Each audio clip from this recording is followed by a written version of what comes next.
Building a sustainable region, energy is the catalyst for a robust and resilient region.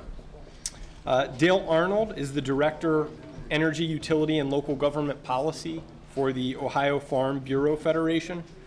OFBF has over 214,000 members across the state of Ohio. I didn't realize that, but good to know.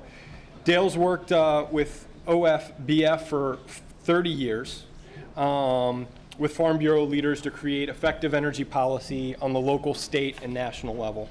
Larry Falken is the Director of the Office of Environment and Sustainability with the City of Cincinnati. He's helped the city become a regional and national leader in renewable energy and energy efficiency policy. We are lucky to have him helping to lead the region's leading municipal government. Larry Feist is Professor and Program Chair, Electromechanical Engineering Technology for Cincinnati State Technical and Community College here. He developed the renewable energy and energy efficiency major at Cincinnati State, and as I noted earlier, is doing a world of good and helping to bring the next generation of advanced energy leaders into our workforce. And finally, Katie Schneider, sustainability consultant with Trihealth. Trihealth is one of the region's leading integrated health systems. Katie's responsibilities including developing and managing corporate initiatives to improve and promote environmental sustainability. Just four. It was such a powerful panel of 4 people, we didn't think we could add another one. We knew you all would have plenty to say. I'll give you one extra mic that we have here. Thank you, Jeremy. So as he said, I'm Larry Falken. I'm Director of the City of Cincinnati's Office of Environment and Sustainability. And when I think about energy work, I start by thinking about the things that I observe going on in Cincinnati right now. I'm concerned about the fact that Cincinnati's climate has changed and is continuing to change. We're getting wetter in the winter and spring. For city government, the response to the very severe winter that we had last year was an additional $5 million in snow plowing and salting costs. And as we get wetter in spring, flooding and flash flooding. We're getting hotter and drier in the summer, and heat waves, both current and future, are a significant concern to me. And we're getting more intense storms and wind damage.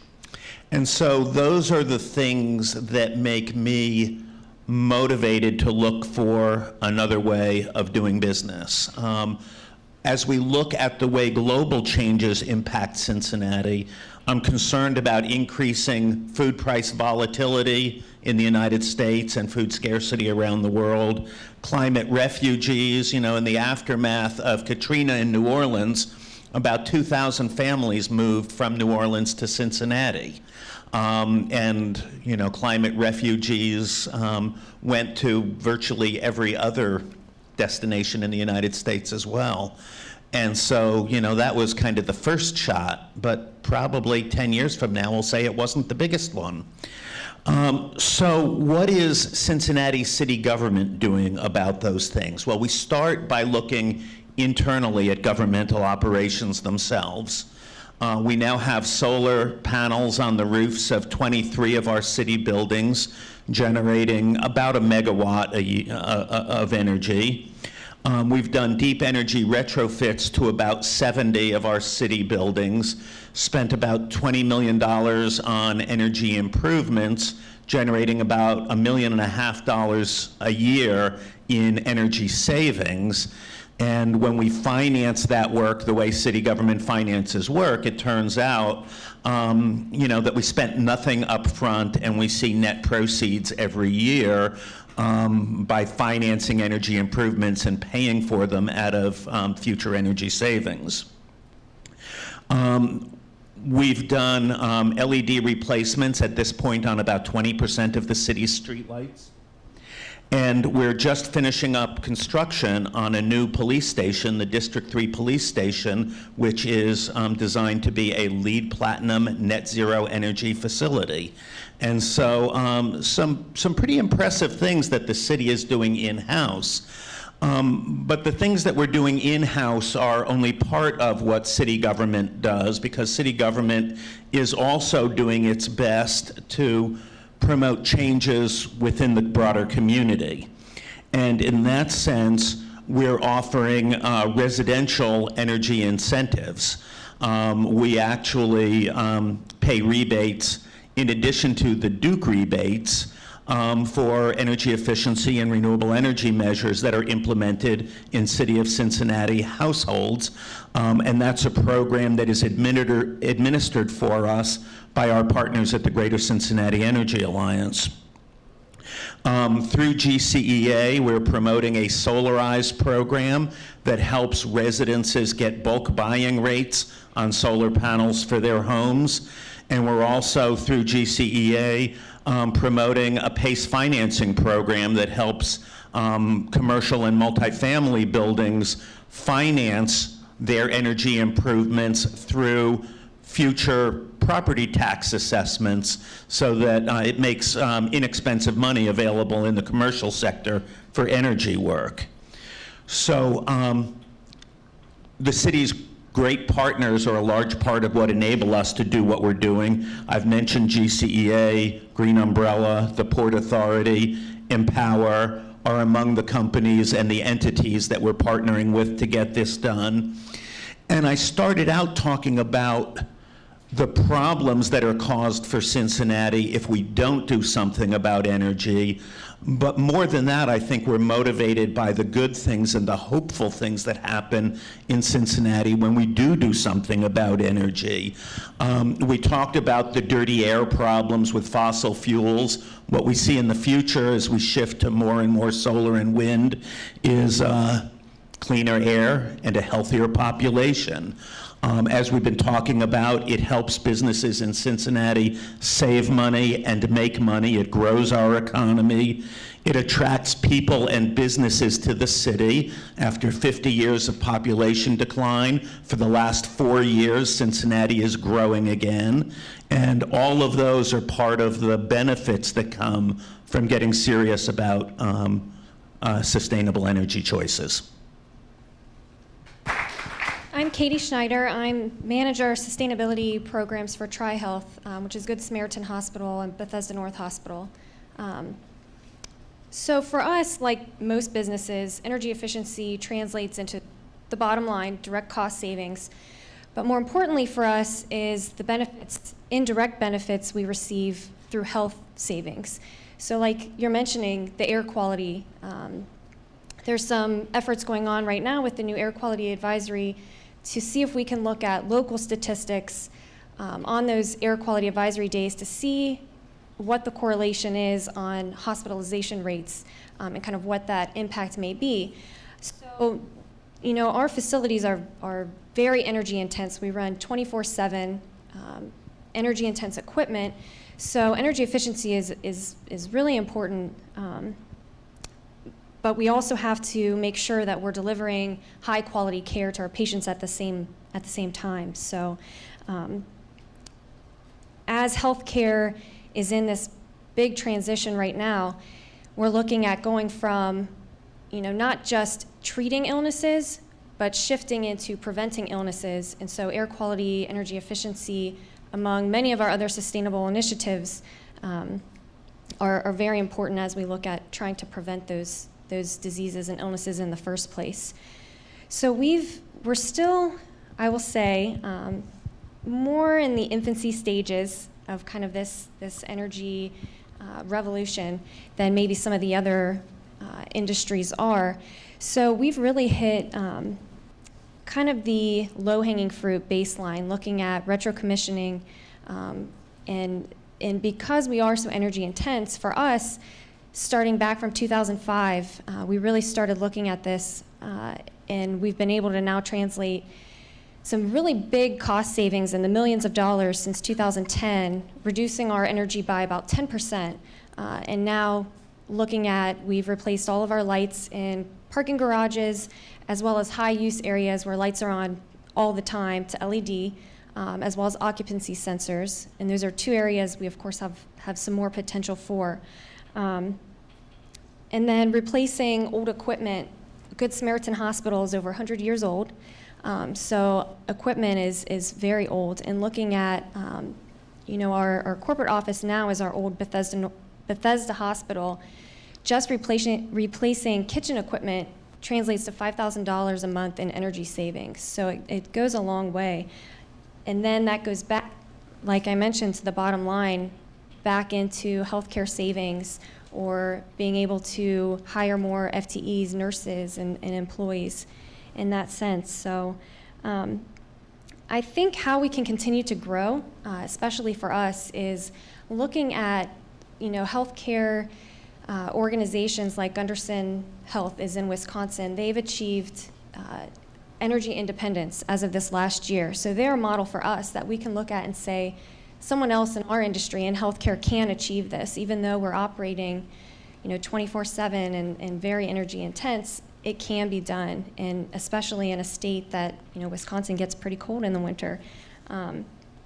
So I think we have achieved a lot, and we still have a long way to go. So looking at, working together and what other industry and organizations have achieved and being able to incorporate that into healthcare, and also the impacts that it has on the healthcare that we provide. Thanks. Hello. Congratulations. Welcome aboard. I'm glad you're here because you're now all involved basically in an energy development process. Hi, my name is Dale Arnold. I work for the Ohio Farm Bureau, and I travel and work with communities all over the state with regard to energy development.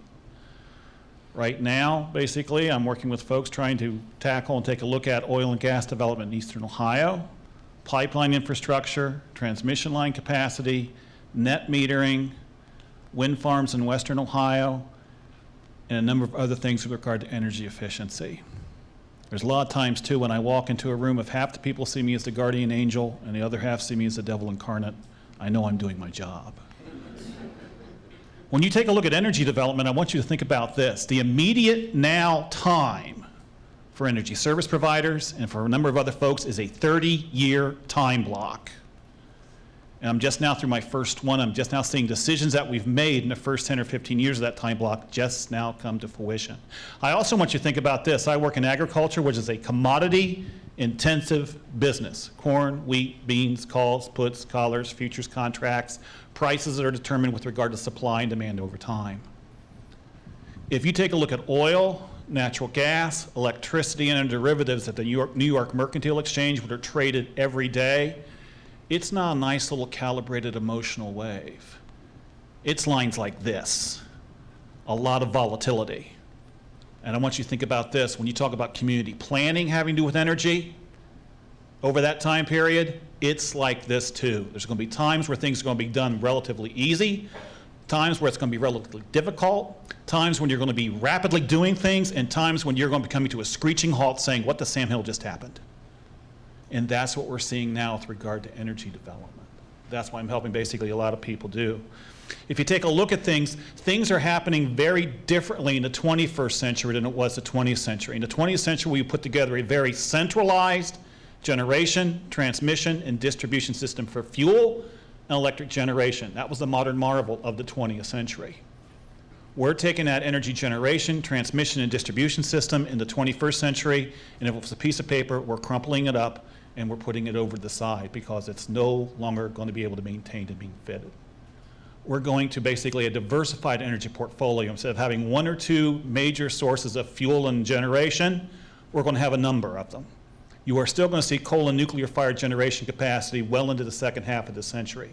But you're also going to see wind, solar, biomass fuel cell at the megawatt or utility level, as well as on our side of the meter with regard to kilowatt. You're going to see a number of things having to do with energy efficiency, advanced metering, using a number of particular types of things. Education and outreach is going to be huge. My grandson, who has his own iPad, gets it. My son, who's in college, is studying it and gets it. And many of our community leaders who are an average of 55 years old, like I am, who don't know how to work their cable box yet, well, we have to do a lot of work with them, too, to bring them up to speed. It's interesting when you talk about that portfolio and things. I say I work with farmers who are involved in this process. It's almost like this. We were given challenges in the 20th century. When my grandfather's generation came home from France at the end of World War I, many of them got a message from their local extension agent saying is that we became the breadbasket of democracy. We need to become the breadbasket of the world. And during the course of the 20th century, with mechanical and a number of other technological advances, we did that. 4 out of every 5 rows of corn, wheat, and beans produced here goes basically to a foreign country, much of it in the Pacific Rim.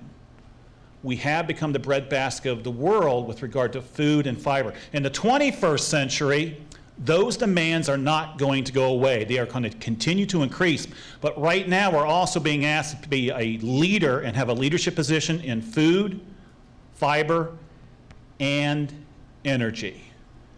By 2030, and this impacts all farms across the state of Ohio because no one is immune, by 2030, we'll be very much involved in energy development where 25% of our needs for a fuel and electric generation will have a direct on-farm resource.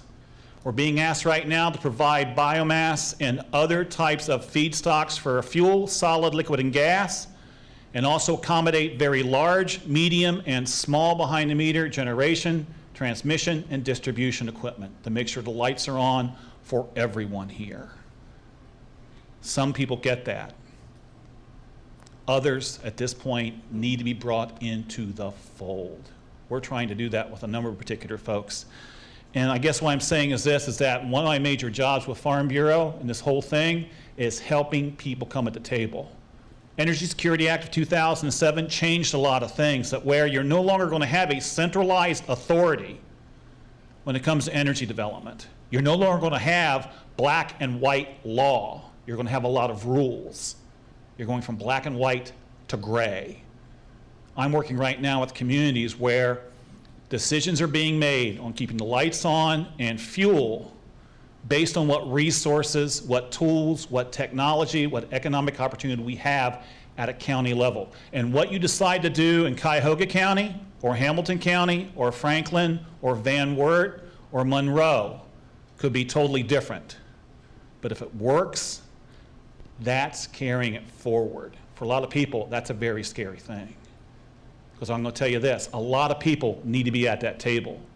Government, community leaders at the township, the county, the state, and the federal level, public utilities, energy service providers, stakeholder groups such as the Farm Bureau, the Chamber of Commerce, and others. People who like and advocate basically green energy, and others who don't because they don't want to see the technology from their backyard. But we're all going to be involved with regard to this, and we all need to do. Like I said before, congratulations, welcome aboard, I'm glad you're here. We all need to be at the table, because I tell you this, if we're not at the table, we will become part of the menu. I thank you very much for your time. This is the beginning of a relationship. If you want to talk further, see me afterwards. Time for... Thanks for coming to Cincinnati State. Larry Feist. And I guess, we try to put a positive spin on things and look forward to the future. And I'm here for 2 reasons tonight. Education and my 14-year-old daughter, which actually go hand in hand. So I know this is a nonpartisan event, so I'm trying to behave as much as possible. But I will say that there is hope on that front, because I'm a born, bred, and raised German West Side Catholic who bought my grandma's house. And my kids were raised in their grandfather's bedroom. So if I can change, anyone can change. And I mean anyone. So my biggest fights I have are when I go home to the West Side and the Delhi. So that being said, I'm here really about education and my 14-year-old daughter. And I'll mention her again because when she gets to be my age, I would hate for her to have to read to her daughter and say, when I was younger, polar bears were alive. When I was your age, coral reefs actually lived and existed. When I was your age, there were sharks in the sea, not just at the Newport Aquarium. When I was your age, there were elephants and polar bears, etc. This is horrifyingly close to reality. And the beauty of it is, regardless of the 310s of the world, if you will, there's a huge economic force that can take this the right direction. Clearly, environmental messages alone don't do it. Economics trump environmentalism every time. Typically, many corporations in this room are doing a really great job. In fact, I can buy you a really good range hood for your new kitchens. Talk to Steve Malink. Good air and good energy savings. And Dennis is doing a wonderful job with the Kroger stores. So back to my part, it's being education. You know, I created the first renewable energy major in the state of Ohio back in 2007. Seems like just yesterday, and it's already been a long time. I mean, 8 years, 7, 8 years. And what's exciting about it is I don't have to develop these courses on new and emerging technology, right? I mean, fuel cells were patented in 1838, wind turbines in 1868, the modern solar panel in 1955. These are not new and emerging technologies, folks. These are technologies that were literally backburnered for cheap fossil fuels and abundant fossil fuels. 100 years later, we realized there were some major mistakes with that. So I understand coal and natural gas and fracking will be part of the future, but we can't use those up in the next 50 years. We need to draw that out over the next 500 years. Maybe 1,000 years would be nice, wishful thinking, but education is extremely important. So my idea with my electromechanical program and my renewable energy major is to deliver, or not even deliver, just take the mystery out of these technologies. These technologies are very simple. Actually, they're extremely simple. They're wonderful, they're beautiful, and even shame on all the folks who are not in my backyard. But they stare at cell phone towers because they want those 4 bars. They stare at utility lines because they want that cable television and that high-speed internet and fiber optics, et cetera. But the rest of it, they don't want in their backyard. And that's really a shame on them, because I should introduce them to my 14-year-old daughter and see what she's going to have in 50 years. So that's extremely important. So demystifying the technologies, they're really simple, they're really straightforward. I'm pleased to announce that I'm taking the renewable energy and changing the name in a year and a half to alternative energy for 2 major reasons. One, we are adding electric drive mechanism technology, which is electric vehicles. And we're actually taking one of my laser rooms and deactivating it. I'm amazed that I think Dennis brought up the battery technology. I'm building a battery lab. I've already had 2 contracts with companies out of Detroit to develop lithium-ion lead-acid hybrid battery technology for auto vehicles. And we are going to push this technology. And personally, I think the batteries, we need to charge the batteries with fossil fuel electricity at night when we're not actually using that technology, or not using that energy, excuse me, and take an entire fossil fuel car off the road the next day. So I currently have a hybrid. My next car will be 100% electric. My daughter's first car will be a hybrid. But the beauty behind it is the economic engine. There should be absolutely, positively no reason that this is a partisan issue. And I only hope that education brings us out of that realm. And in fact, it's education, I look backwards, and I do things from K through 12, quite often with STEM initiatives. And I'm currently developing a STEM mobile, just like the bookmobile growing up for some of us in here. I was a student who hated the library, but loved the the bookmobile. So that will be full of standards-based experiments, and many of them will be around energy and the environment. And that's what I bring to the table. That's my hope. Reach as many folks as we can from industry who hire my students. There's several students in here. There's several companies in here that have hired my students, and I'm thankful. In fact, Sue Dolan's here, my co-coordinator for my program. And not only are my students going to know energy efficiency, conservation, renewables, and now electric drive mechanisms and battery technology, but they also know robotics, motors and controls, PLCs, and how to write those more efficiently to speed up processes. run motors more efficient, et cetera, et cetera, et cetera. The name of the game is energy efficiency and conservation. That's the biggest slice of the pie. The beauty of it, that's the cheapest slice of the pie. And the rest of it is really the icing on the cake. And it's really sad when it's not happening. Because it used to be where you walked into a bank, maybe for a small business loan, and they'd say, hey, what's your 1 year, 5 year, 10-year, 30-year plan, right? Nowadays, corporations are, hey, what's my plan to get me the next dividend check? I mean, you walk into somewhere with a 5-year plan, people kind of laugh at you. That's pretty far out. I mean, am I wrong here? I mean, this is silly. I mean, the environment is in critical mass. It is at a tipping point. And I have a 14-year-old daughter, and I truly would have to hate for her to say, yeah, these things were alive when I was your age. And that would be a shame.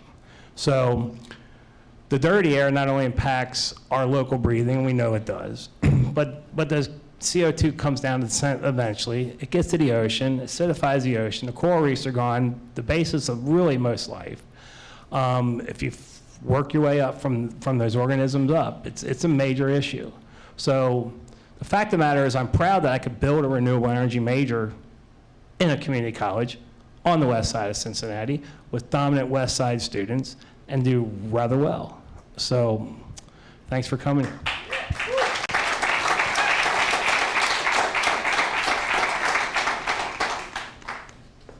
Do we have any renewable energy major students in the audience?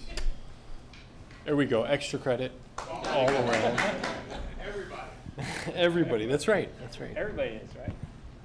So Larry, I'm glad you brought up the point about the dividend check, because I think part of the challenge is short-term versus long-term thinking. And the issues that the panel has discussed, be those quality of life issues or health issues or job creation, and Dale, certainly your points about the 30-year perspective on some of these agriculture issues, they take a little long-term thinking.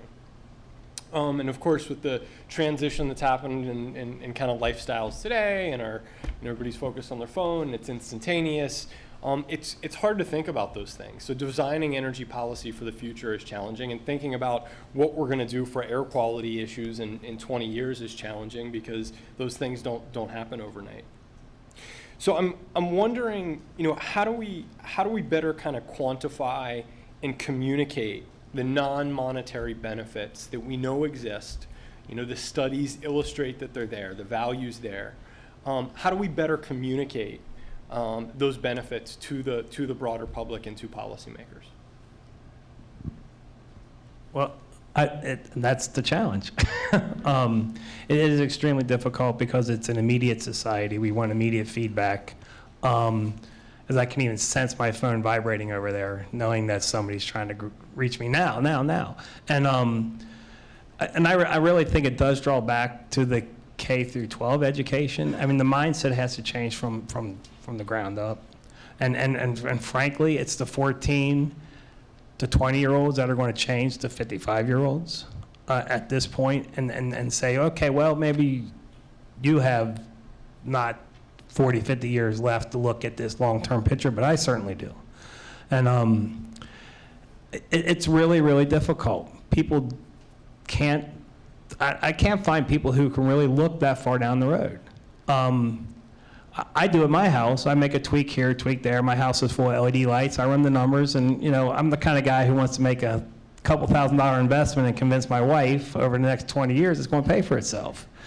Those are tough challenges. And when you look at the residential area, we still don't live in our homes 10, 20 years anymore. I do, because I'm on the west side. But then again, they don't believe in climate change. So you have the one community in Cincinnati that stays in their homes long enough to reap the benefit from the energy efficiency change in their home, and they're the ones who don't buy into the global climate change. So there's a problem right there. But that's part of it, right? When I look at a church or a school, and yeah, they plan on being here 20, 30, 40, 100 years from now, that investment makes sense to them. I go to residential America, and they're like, well, I'm leaving in 4 years. I'm outgrowing this house, so I don't want to put this money into this. So one of the things I do focus with my students, like on the renewable aspect at least, is making ground mount systems. Design a nice gazebo that you can enjoy, put your solar on top of that, and if you move, unplug it and take it with you. Literally. I think from the healthcare side of it, we have a responsibility to educate as well through, the healthcare, through our patients and employees. We've got over 14,000 employees in Greater Cincinnati, so we touch a lot of people, both through employees and the patients that we see. So doing things like, once we get beyond the basics and looking at initiatives, for example, a green roof, where you're helping with cooling, you're reducing costs, it's so intimately related to health of those patients. There's, studies show that being in a natural environment or even just looking at it, you heal faster, you have less stress. So linking those is where healthcare is moving. And looking at, there's all kinds of benefits, both directly and indirectly. So I think we have a responsibility to incorporate education through what we're doing, and don't just do those initiatives, don't just install charging stations in our parking lots, but use those opportunities as incentives and to educate the community.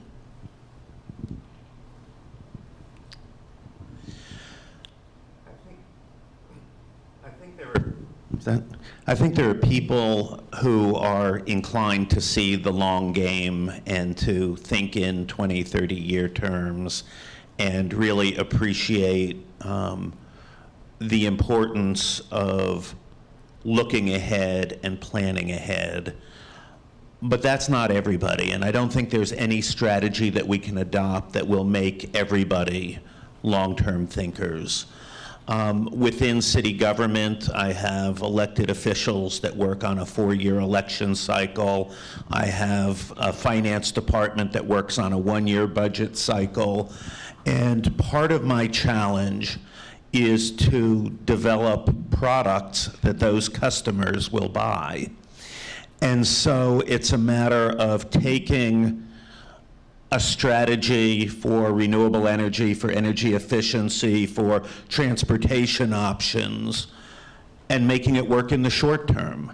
If I can use a creative financing tool so that I can put in solar panels and I don't have to pay for them now, I pay for them over 30 years, and I get the financial returns over 30 years, so I've got a zero upfront cost. A zero upfront cost is something my finance department can buy because they don't have to find any money in this year's budget. And so part of our challenge is to figure out what we think ought to be done, and the other part of our challenge is to figure out how to do it in a way that we'll build a big enough constituency to make it happen. Wow. It's interesting with your question. It's, I kind of think about this. When you take a look basically at decision in the voting booth or in the halls basically of the Capitol someplace, people always vote their pocketbook. How is this impacting me in my pocketbook? Getting beyond that particular thought. Okay, good. Getting beyond that particular thought is going to be huge. Case in point, I'll tell you this. Yeah, I work with all types of energy development, creating that particular toolbox. Yeah, some of it's oil and gas. A lot of it's wind and solar and different things. I was in another city not too long ago, and a lot of people in the room really thought, your position should be a lot different when it comes to oil and gas development. I'm going, well, great. I tell you what, let's do this. Let's practice Frack-Free Friday. And they said, what's that? I said, in my family on Fridays, we don't basically do or get anything from a feedstock that's sourced from a hydraulically fractured oil and gas well. Do you want to do that? Yeah, I could do that. Great. Your car keys now. It got real quiet in the room because a lot of folks realize this. They're not on the outside looking in. They're on the inside. And when we all realize that we're going to have to discuss a number of things together, because I tell you this, if we go down the same road that we did in the 19th and the 20th century, we are going to come to a screeching halt. People are still going to need to be fed. They're still going to need to be warm. They're still going to be comforted. They're still going to need to have to worry about with regard to health and a number of particular things. And they are going to have to be involved in that discussion long term. In many cases, that goes beyond the pocketbook. And the question is, what can you do to help transition out of one thing to another gradually and succinctly? And what sacrifices do you want to make in that particular process? Again, welcome to energy development.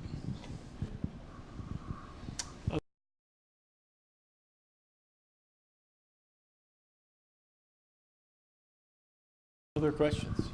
Yes. Yes. I'm in my mid-30s.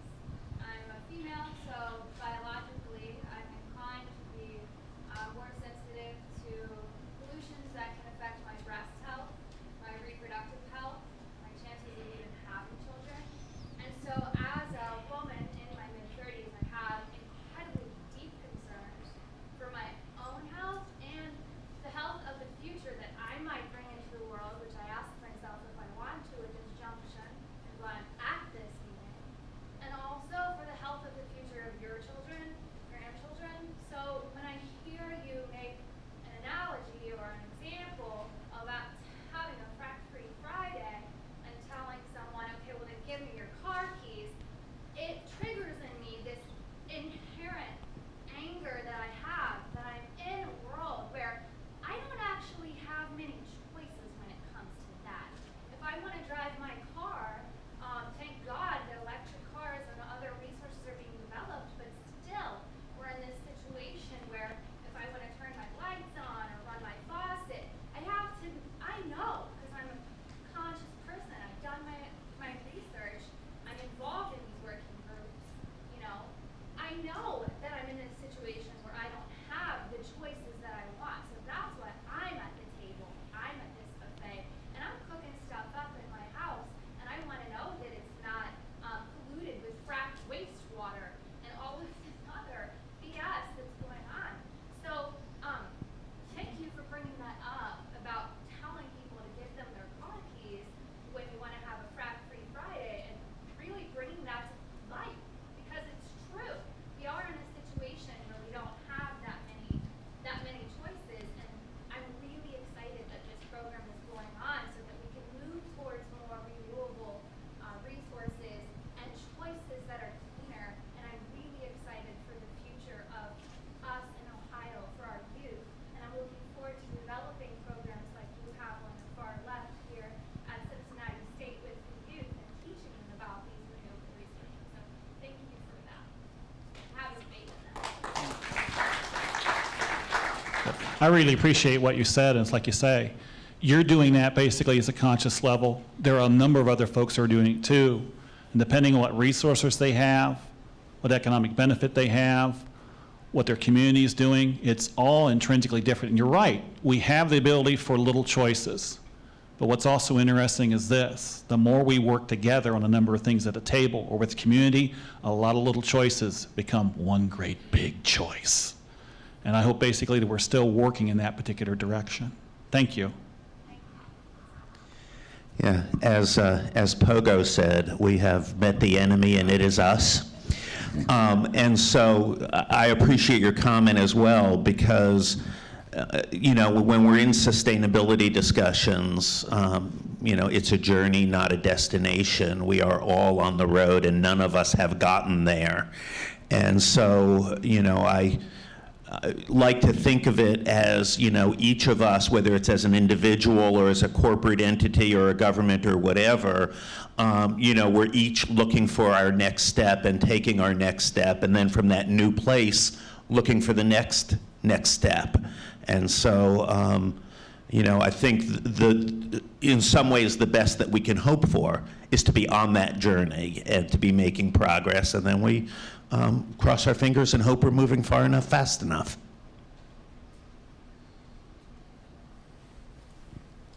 Just a bit of a comment on what some of the folks are doing as far as economic drivers and some of the stuff that Steve said earlier. In our journey, 3 years ago, we were spending more time with Brewster and our firm looking at local things. The economics of the deal drove us offshore. So we've ended up in northern Fukushima, they have a need. We ended up in eastern Germany because they get their natural gas from Russia through the Ukraine. They have a need. And we're now looking at ways that some response to coming back to Ohio and other places, which is good. And we see the two drivers here. We thought we'd have 10 or 15 years before we come back because of fracking. You know, it takes a while to get back for economics. But now we see two things. One thing that Steve said on security, a major issue with security, and as things unfold over the next year with security needs, and food, which Dale's talking about how energy and food are so related, and the pressure on those two things. So my comments are, I think those two things will drive us all in a direction. And do you guys think I'm right? Well, I agree that Japan and Germany have needs, and I would also note that they have political will. But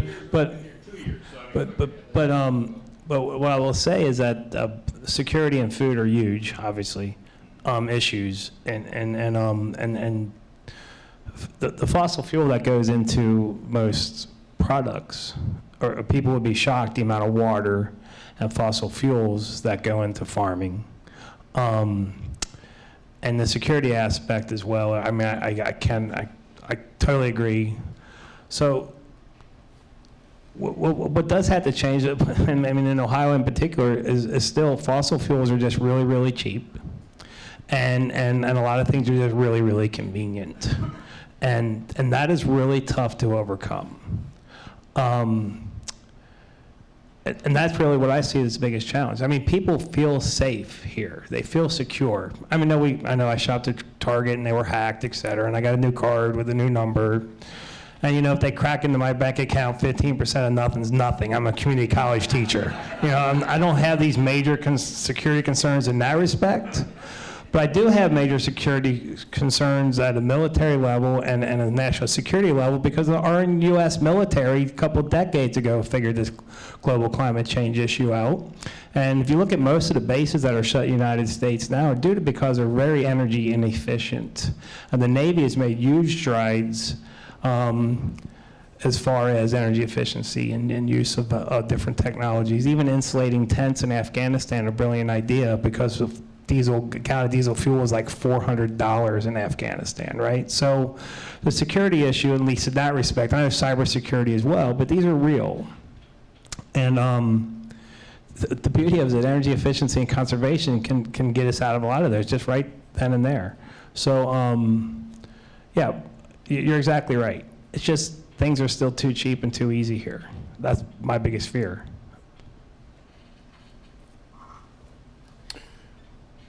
We don't have too much time left. I want to be sensitive that everybody's given us a Monday evening for this conversation. We certainly appreciate it, but I'll give the panelists one last chance to offer any final thoughts. Go ahead, start, Larry. I don't know what I want to say. Give me a clue. I guess I'll start. I really thank you very much for your time. Like you say, we're very much involved. Energy development is not an event. It's a process. And building on what Larry basically said here is that, yeah, we have a number of cost-effective, cheap technologies now, but we're going to see them deplete. We have enough opportunity here basically to take a look at over these 30-year time blocks to transition gradually into a number of particular things. Going from oil and gas to other types of technologies, going from one or two main things in regard to energy generation to 5 or 6 in a diversified energy portfolio. It's going to take time, it's going to take dedication, it's going to take effort, and we all need to be involved in that process.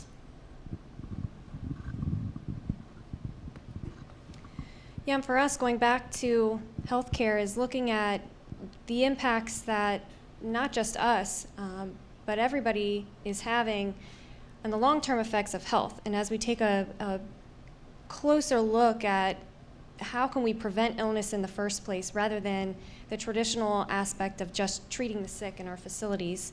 And energy is just one piece of this puzzle and what I work on as our sustainability manager. And the air quality, of course, from energy, but air quality from our indoor air quality, all kinds of things, waste management, water. So really integrating that into our processes and what we're doing, but going back to the education, going back to letting people know what we're doing and what they can do as well. And because it is a big collective effort, and we all need to take part in that. The AIA, the American Institute of Architects, has forecast that by 2030, most new buildings will be net zero energy. And the city of Cincinnati is a mostly built-out community. Most of the buildings that the city of Cincinnati will have in 2030, we already have. And so one of the questions I struggle with is how Cincinnati can be economically competitive in the future, given that new buildings will be energy neutral and our buildings already exist. And the answer to that, I think, is that between now and 2030, many of the major components of many of our existing buildings will need to be replaced, renovated, upgraded. If we go through and replace like for like, then in 2030 we'll have the same building stock we have today. If we go through and each time we touch something, we replace it with the best available product on the market, then by 2030 our facilities will have evolved in the same way that Steve's facility evolved, so that many of our existing buildings can be net zero energy buildings by 2030. That's really where we need to go in order for Cincinnati to win in the economic competition of the future. And so when the city makes available to homeowners, to commercial building owners, a portfolio of tools that they can use to improve their buildings, that's part of that long-term thinking that we're thinking about, not just about how we be sustainable, but about how we be economically successful, is by being at work now to get to where we need to be by 2030.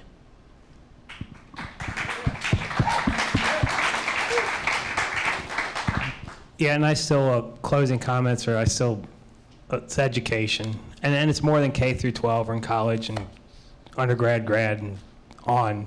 It's education, Sunday mornings. A mindset has to change from our churches and synagogues to mosque to sports bars. I mean, you just go down the line. It's really hard for me to enjoy certain places because I'm staring at certain lights and I'm looking at inefficiencies in these venues, and I kind of get an itch, right? I'm a big rock fan, and my son's going to be a big rock star someday when he gets out of college, and I'm going to pay up my retirement. But I did build a recording studio in the back garage, and it's all LED lighting. It's super insulated. It's super quiet. My neighbors thank me. And, very high energy efficient HVAC system independent of my house. And there's really some really simple education type calculations. I once heard a very, very famous DJ in Cincinnati on AM radio, so it narrows it down to one loud person in the city on AM radio. And he said, well, let me just tell you what, changing one light bulb will not make a difference. Boy, is that so wrong. So wrong. So I think it's education beyond K through 12 and in the college. It's education everywhere, every day, all the time. And I'm ashamed to say I still have a desktop computer at home. I mean, frankly, they shouldn't be allowed to be made. I mean, with laptops and energy efficiency of laptops, it's amazing. So there's always room for improvement. And it's all about education. Thanks. Please join me in thanking our panelists. So I'm going to invite Jane Harf up to give some closing remarks. The one thing I'll leave everyone with, if you've enjoyed tonight's discussion, Green Umbrella's Energy Action Team meets monthly to have these types of conversations, to brainstorm new opportunities and ideas. I would encourage you to go to the website, find out about a meeting, and come join the conversation. But thank you all for the time and coming out tonight. Thank you. And thank you, Jeremy. Thank you, everyone. You know, we've said a lot about, well, what can you do? What should you do? Well, one of the things that we've done on this tour is developed what we call a pledge. And it simply says, renewable energy and energy efficiency are growing the economy in Ohio, creating jobs, generating tax revenue, and protecting public health and environment. And then we say, sign here to tell Ohio's leaders to support these cost-competitive technologies as part of a new energy vision for the Buckeye State. The pledge is on our website, but we also have forms here, and we have 3 of them, and Corey and Ellen, who I think just left with some. If you would like to sign the pledge, please, we encourage you to do so. Please go to our website. We will, as I said, have our last event at the end of the month, but then we will be writing a report based on everything that we've heard for the past 7-8 months, and we will be presenting that to Ohio policymakers and to the public and all of you who participated. And I have to say, I've been to all of them, and this was the best. So thank you so much.